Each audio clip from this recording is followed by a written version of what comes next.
नमस्कार, ॲग्रोवनच्या शेत मार्केट पॉडकास्टमध्ये आपलं स्वागत। आजच्या पॉडकास्टमधून आपण कांदा, ज्वारी, गहू, सोयाबीन आणि कापूस पिकाच्या बाजाराची माहिती घेणार आहोत। सुरुवात करूयात कांद्यापासून। देशातील बाजारात कांद्याच्या भावात आजही चढउतार सुरूच आहेत। बाजारातील आवक वाढल्यानं कांदा भाव मागील 4 दिवसांमध्ये काहीसे नरमले आहेत, मात्र अजूनही कांदा अवकेचा दबाव वाढलेला नाही। कांद्याची आवक तुलनेत स्थिर दिसत आहे। कांद्याला उठावे चांगला मिळतोय, त्यामुळे कांद्याचा सरासरी बाजारभाव 1700 ते 2200 रुपयांच्या दरम्यान दिसतोय। कांद्याच्या बाजारातील ही परिस्थिती आणखी काही आठवडे कायम राहील। उन्हाळी कांदा बाजारात आल्यानंतर दरात बदल दिसू शकतो, असा अंदाज कांदा बाजारातील अभ्यासकांनी व्यक्त केला आहे। आता बघूया ज्वारीला काय भाव मिळतोय। बाजारात ज्वारीला मागील गेल्या काही दिवसांपासून कमीच भाव मिळतोय। राज्यातील ज्वारीची आवक कमीच आहे, मात्र खरीपातील वाढलेले उत्पादन आणि रब्बीतील चांगल्या उत्पादनाचा अंदाज यामुळे ज्वारीच्या भावावर दबाव दिसून येतोय। देशातील महत्त्वाच्या बाजारात सध्या ज्वारी वाण आणि गुणवत्तेप्रमाणे 2400 ते 3000 रुपयांच्या दरम्यान विकली जाते। रब्बीतील ज्वारीची लागवड वाढली आहे, मात्र वाढत्या उष्णतेचा परिणाम ज्वारीच्या उत्पादनावर होण्याची शक्यता आहे। असं झाल्यास ज्वारीच्या दरावरही परिणाम दिसेल, असा अंदाज बाजारातील अभ्यासकांनी व्यक्त केला आहे। आता बघूयात गव्हाच्या बाजारात नेमकं काय घडतंय।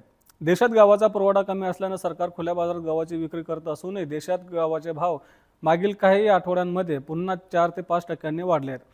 गव्हाचा भाव देशात सरासरी 3200 ते 3300 रुपयांच्या दरम्यान पोहोचला आहे। गव्हाची बाजारात आवक सुरू झाल्यानंतर भाव कमी होतील, पण चांगल्या मालाचे भाव हमी भावाच्या खाली जाण्याची शक्यता दुसरं असल्याचं अभ्यासकांचं म्हणणं आहे। यंदा सरकारला गव्हाची चांगली खरेदी करावी लागेल, तसंच बाजारातील पाईपलाईन रिकामी आहे, म्हणजेच नवा माल बाजारात आल्यानंतर मागणी चांगली राहील, याचाच आधार गहू बाजाराला मिळू शकतो, असा अंदाज अभ्यासकांनी व्यक्त केला आहे।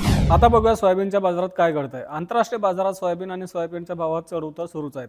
आज दुपारपर्यंत सोयाबीनचे वायदे $10.36 प्रति बुशेल्सवर पोहोचले होते, तर सोयाबीनचे वायदे $296 प्रति टनांवर झाले होते। देशात सोयाबीनमधील मंदी कायम आहे। देशातील सोयाबीनचे भाव पातळी आजही 3900 ते 4100 रुपयांच्या दरम्यान कायम होते, तर प्रक्रिया प्लांटचे भाव 4330 ते 4400 रुपयांच्या दरम्यान होते। देशातील बाजारात सोयाबीन भाव आणखी काही आठवडे दबावातच राहू शकतात, असा अंदाज अभ्यासकांनी व्यक्त केला आहे। आता बघूयात कापूस बाजारात काय घडतंय। कापसाचा बाजारभाव कमीच आहे। शेतकऱ्यांना अपेक्षित दर मिळत नसल्यानं शेतकरी अडचणीत आलेत। खुल्या बाजारातील दर हमीभावापेक्षा कमी असल्यानं शेतकरी सीसीआयला जास्त कापूस देत आहेत, त्यामुळे सीसीआयची खरेदी देखील वाढली आहे। खुल्या बाजारात सध्या कापूस 7000 ते 7300 रुपयांनी विकला जातोय। कापसाची बाजारातील आवक कमी होणार असली तरी सरासरी एवढी राहण्याचा अंदाज आहे, तर मार्च नंतर आवकेत घट होईल, असा अंदाज कापूस बाजारातील अभ्यासकांनी व्यक्त केला आहे। हे होतं आजचं आपलं शेत मार्केट बुलेटिन। शेत मार्केट बुलेटिनमधून आपण रोज सायंकाळी 5 वाजता आपल्या शेतीमाल बाजारातील घडामोडींचा आढावा घेत असतो। त्यासाठी आपल्या ॲग्रोवनच्या चॅनलला नक्की सबस्क्राईब करा आणि हा व्हिडिओ जास्तीत जास्त शेतकऱ्यांपर्यंत पोहोचवण्यासाठी लाईक आणि शेअर करायला विसरू नका।